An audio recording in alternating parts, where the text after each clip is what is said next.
పసిడి ప్రియులకు మళ్లీ షాక్ తగిలింది. వరుసగా 2 రోజులు తగ్గినట్లే తగ్గి ఇప్పుడు ఒక్కసారిగా పుంజుకున్నాయి. ఈ సందర్భంగా సెప్టెంబర్ 27న దేశీయ, అంతర్జాతీయ బులియన్ మార్కెట్లలో బంగారం, వెండి ధరలు ఎలా ఉన్నాయో ఇప్పుడు చూద్దాం. అంతర్జాతీయ మార్కెట్లో గరిష్ట స్థాయిల వద్ద హెచ్చుతగ్గులకు లోనవుతోంది. స్పాట్ గోల్డ్ రేటు ఔన్సుకు ఇటీవల $3,800లకు సమీపంలోకి వెళ్లగా ప్రస్తుతం అది $3,763 వద్ద స్థిరంగా ఉంది.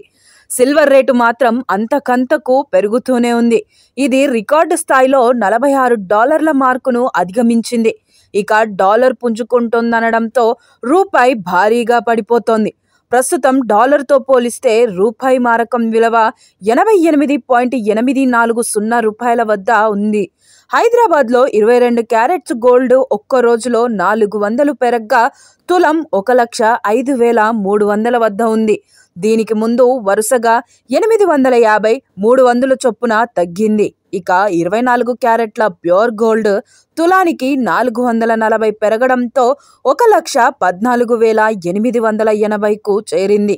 ఇది గత 2 రోజుల్లో 930, 320 చొప్పున పతనమైంది.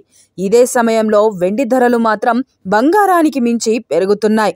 ఇక్కడ ఒక్క రోజులోనే 3,000 పెరగడంతో ప్రస్తుతం కేజీకి 1.53 లక్షలు పలుకుతోంది. బంగారం, వెండి రేట్లు ప్రాంతాల్ని బట్టి మారుతుంటాయి. దీనికి షిప్పింగ్ కాస్ట్, స్థానిక పన్నులు, షాపుల్ని బట్టి కూడా మారుతుంటాయి. పేదవాడి పక్షాన నిలబడతాం, ప్రజా గొంతుకై నినదిస్తాం. వాయిస్ ఆఫ్ వాయిస్లెస్, తెలుగువారి మనస్సాక్షి, సాక్షి టీవీ. సాక్షి టీవీ ప్రసారాల కోసం మీ స్థానిక కేబుల్ ఆపరేటర్ని వెంటనే సంప్రదించండి.